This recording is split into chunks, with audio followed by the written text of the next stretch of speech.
Afternoon, evening, morning, whatever time it is where you are, we are back for another series of Naked Truths, brought to you by Naked Dog. So today, very lucky as well, I'm here again with real people. So gone are the days where we have to Zoom everything now, I think, which is a really, really good sign. I'm here with the founder of Naked Dog Foods, Craig Ewing, and with Dr Nick Thompson, who I'm sure some of you will have seen on videos before. In fact, we did an interview about the truth about cancers in dogs, didn't we, last time, for the last series, which was really interesting. Yes. So you can look that up as well if you want to glean some really wonderful information about that chronic inflammation disease they call cancer. So today we are going to be talking about the truth behind complete and balanced pet foods. With a focus particularly on the truth behind complete and balanced in the raw pet food industry, because this is something that is slightly misunderstood, maybe just needs a little bit of a discussion over, and we hope that this video is something that you can use as a go-to video. So if you have a friend or you have a family member that's thinking of feeding raw food to their dog, that you can ping this over to them and they will have a much better understanding of how to ensure that their dog eats a complete and balanced diet and stays healthy on their raw food diet. So who wants to start? Do you want to start, Craig?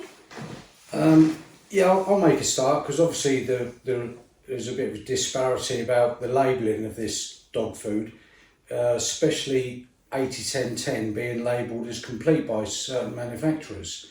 Now obviously it's not a complete meal, don't get me wrong, there's nothing wrong with the actual meat or anything like that, but it's not complete because it doesn't contain everything that your dog would actually need to keep it healthy long term.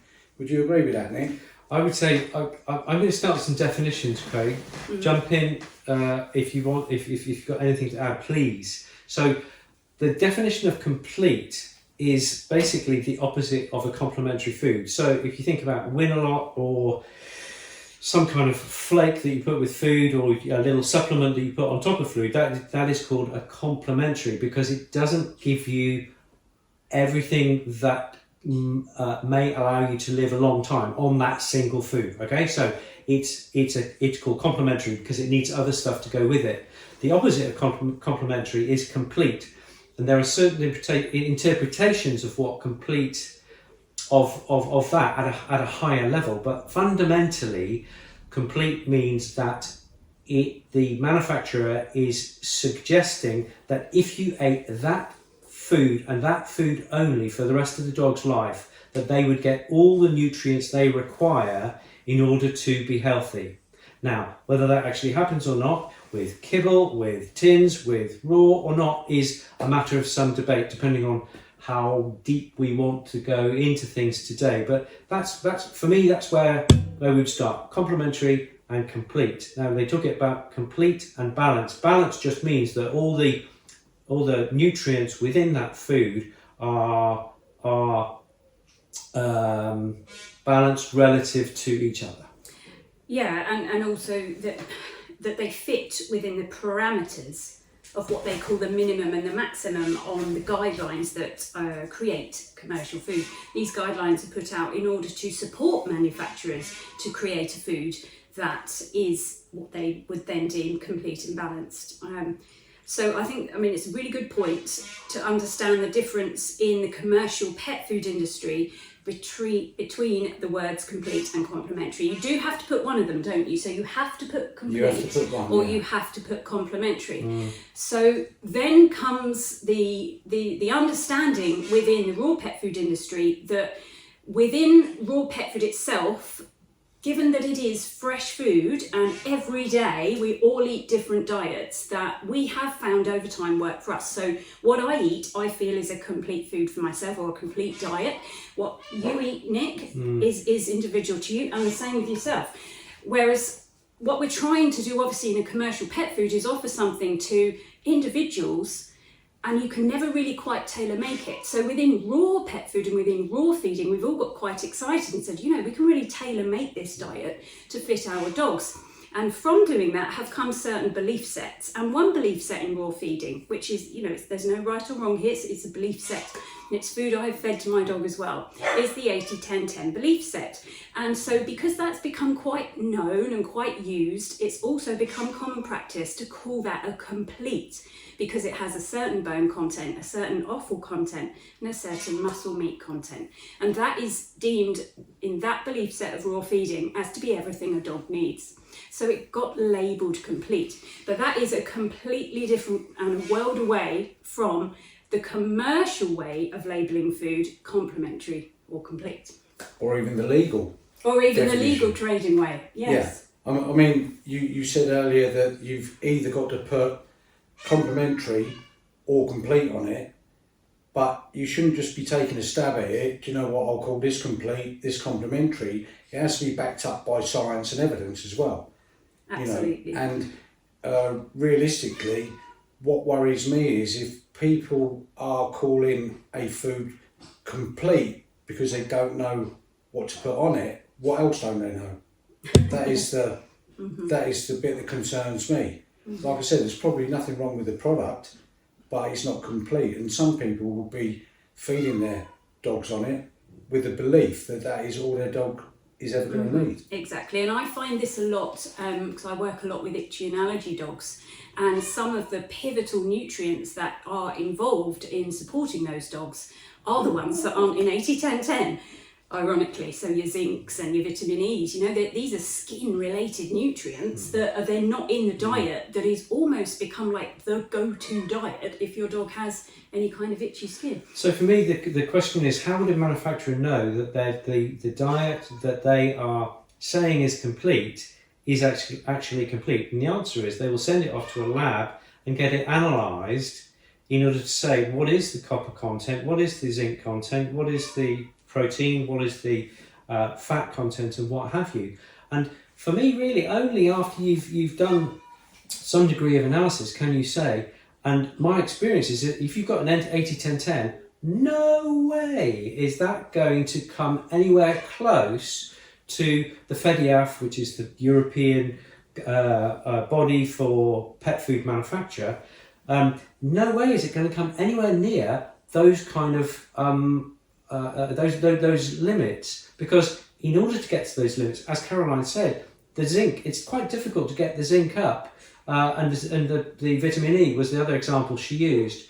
And if you're just using 80-10-10, you're not going to be able to make those foods. So I think you have to put in other additives, and if those additives can be food rather than a chemical, a synthetic additive to boost up your zinc and boost up your calcium and boost up your copper, for example, then so much the better. Let food be thy medicine. So I think we should all try to aim for as close to the FEDIAF guidelines as possible, and if you're producing an 80-10-10 and I would struggle to see how that could ever come anywhere near FEDIAF guidelines. Craig, It's never going to. And we get a lot of people say we've been to the vet and say we feed raw and the vet's very anti it.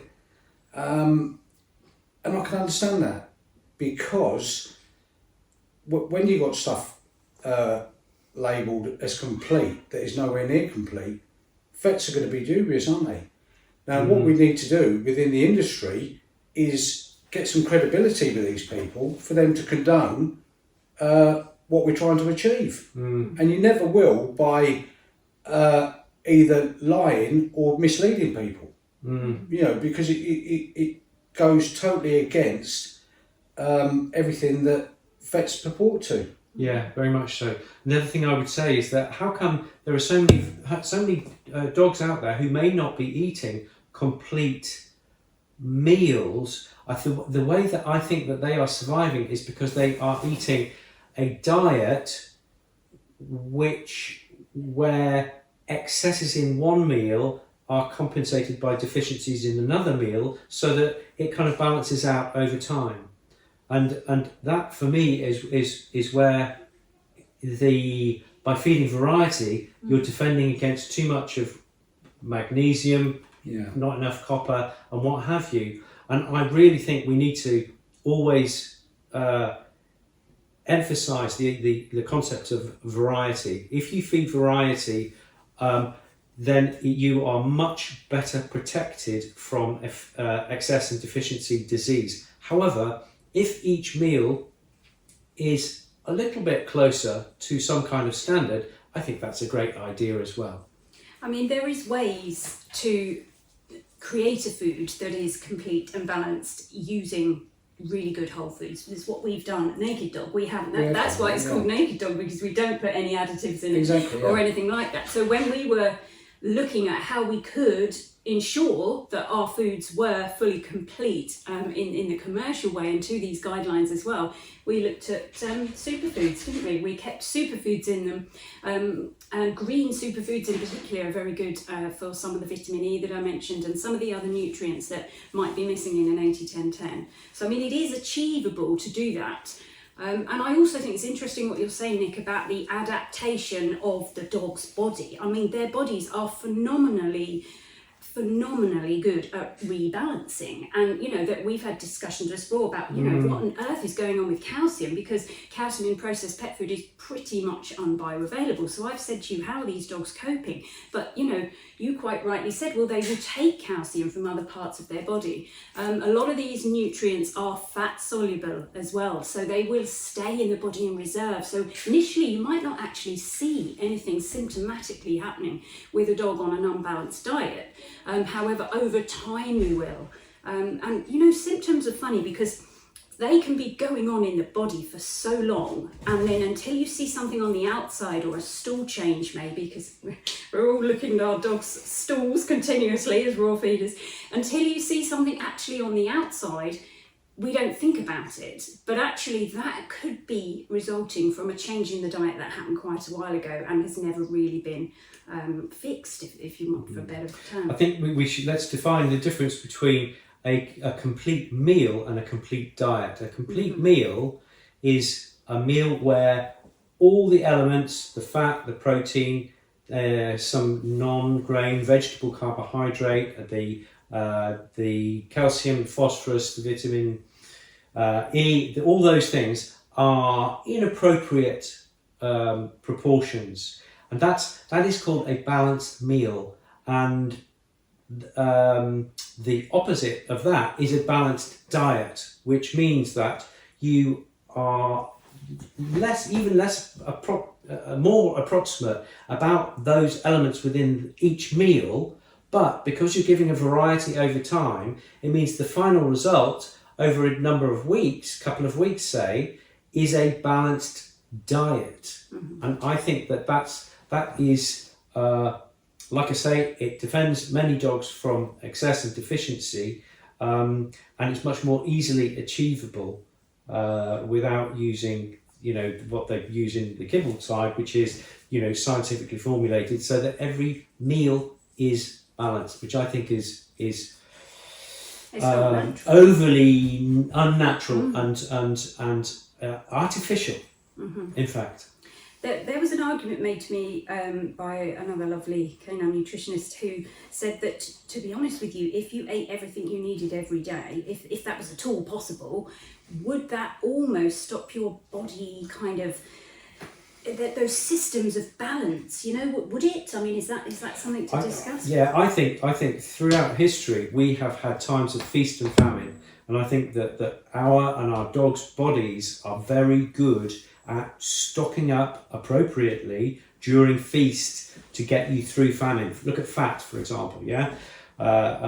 Dogs and humans are designed to eat plenty of excess food during the summer, so that when there's a lack of food during the winter, that gets you through. That's a very simple example, but you can do that for calcium, you can copper, vitamin E, all these things. You can look at those. The only thing would be the water soluble vitamins, which come through your system really quite quickly. Vitamin C, for example, comes through your system quite quickly. But dogs have a certain ability to make vitamin C, so they're less prone to problems with that, as opposed to us omnivores who do need continual vitamin C from our diet.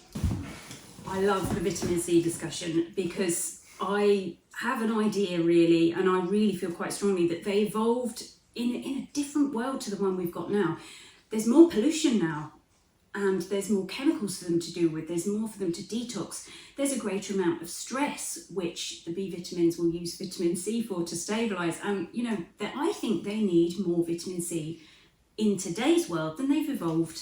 I mean, I don't know if you do. I know, I completely agree. And what we're realising now from the regenerative agriculture movement is that if you grow beef really, really well, there is actually a vitamin C and omega-3 content of that beef. Wow. So I think back in the day, when there were no pollutants, there were no glyphosates, when the stress levels for cattle was you know, the wolves which were always present, I think that the meat was probably much more nutritious, and they got away with that. Also, dogs nowadays have much more stress. They have pharmaceutical stress as well, and they're living a lot longer. So I think vitamin C in significant quantities on a regular basis is justified. Mm-hmm. Absolutely. Yeah. I do think there's a lot of dogs out there that could benefit from vitamin C. I mean, and vitamin C is one of the vitamins that's had the most amount of studies really behind it in terms of its therapeutic value as well, to various diseases.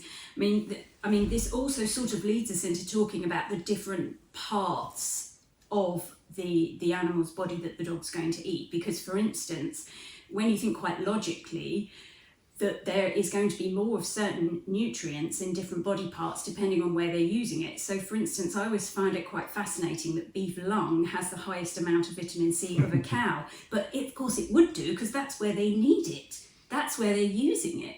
So, you know, when we actually use the whole of an animal and start to feed our dog different body parts, if you like, it might seem a bit gruesome at first, but in a way that's what they need. They need these different types of offal. That's fantastic. I think that's brilliant. I'm just going to jump in with a little story there. Sally Fallon Morell has written a book called Healthful Diets, I think, where she looks at indigenous peoples from all over the world and see how they eat. And I can absolutely tell you, they all eat meat. They all eat fermented food, they all eat fresh food. But the story is that in the Inuit, up in northern Canada, where they're not eating green material for probably 6 months of the year, where do they get their vitamin C from?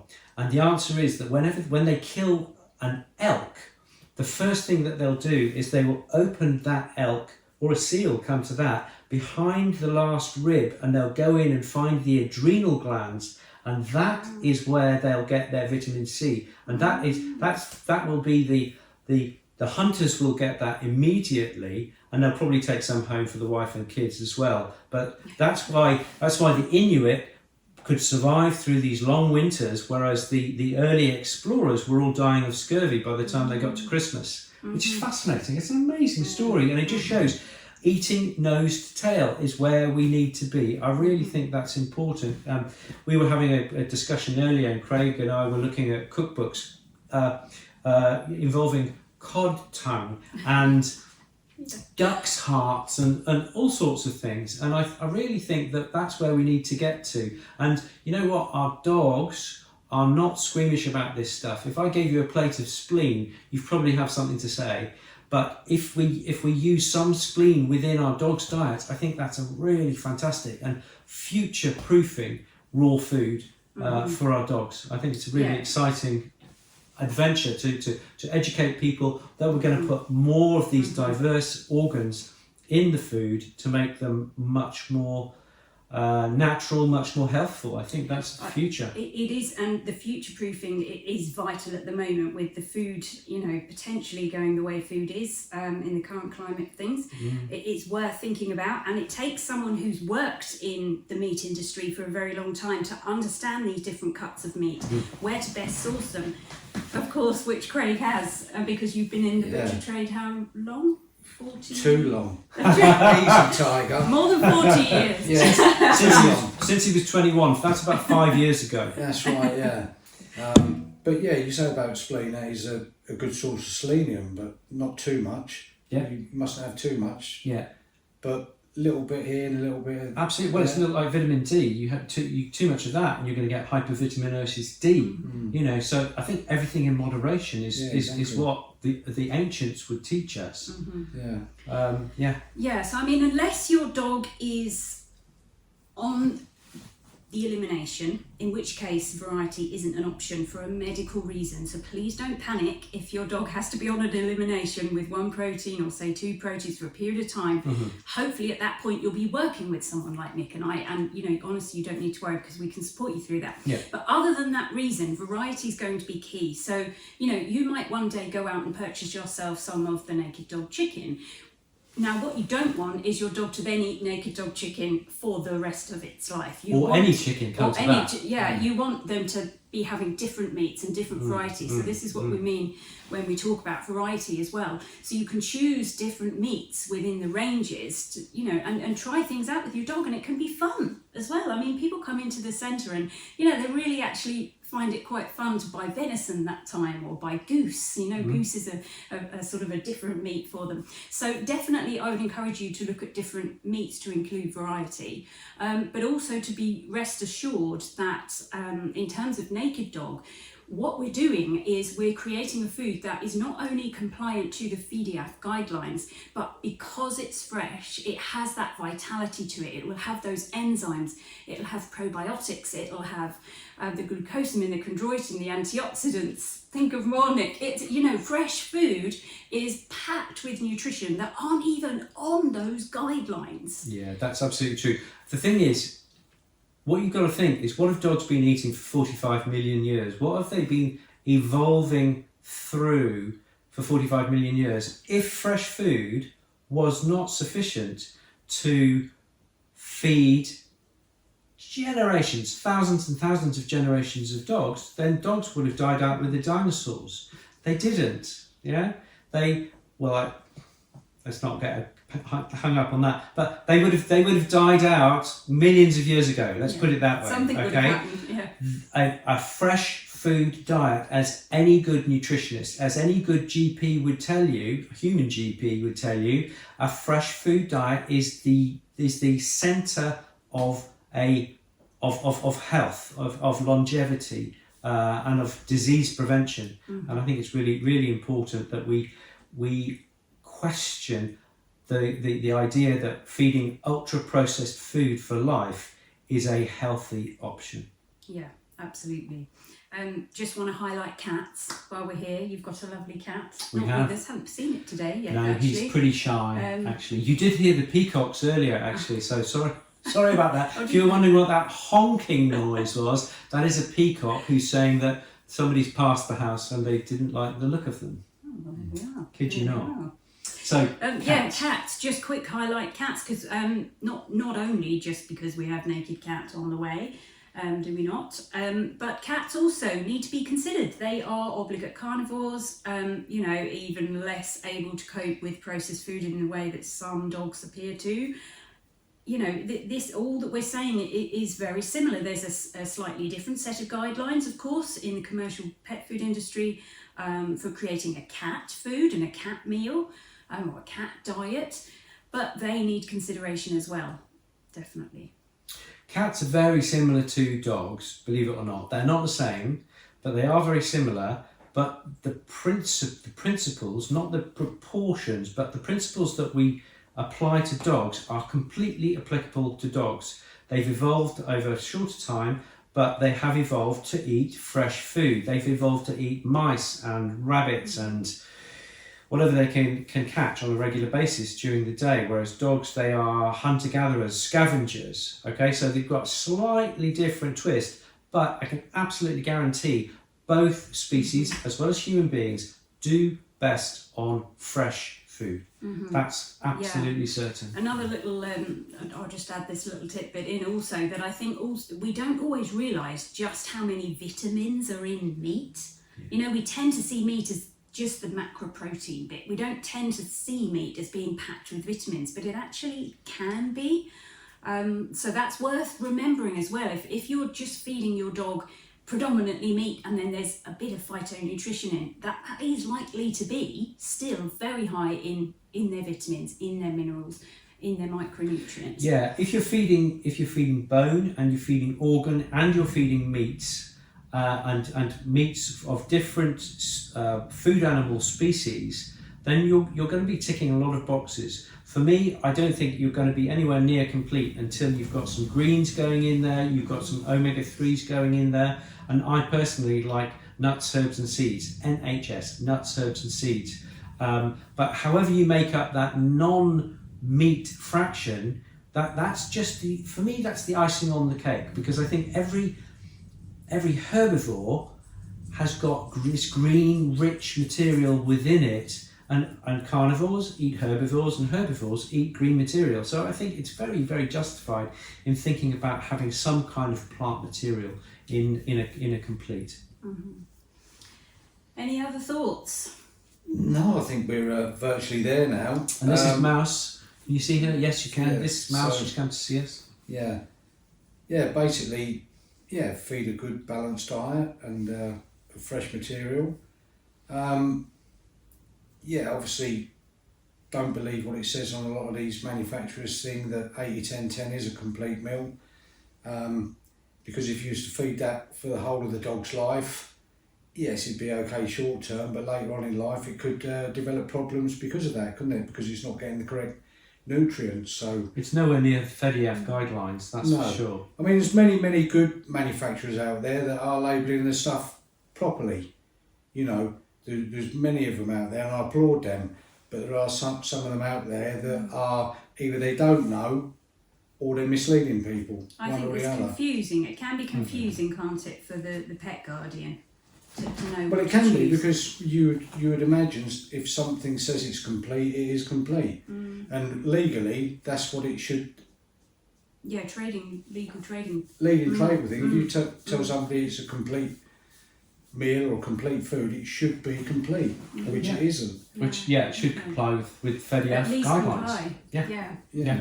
So Okie doke. So if you've got any questions about anything we've spoken about today, about any of the Naked Dog products, of course, then do let us know.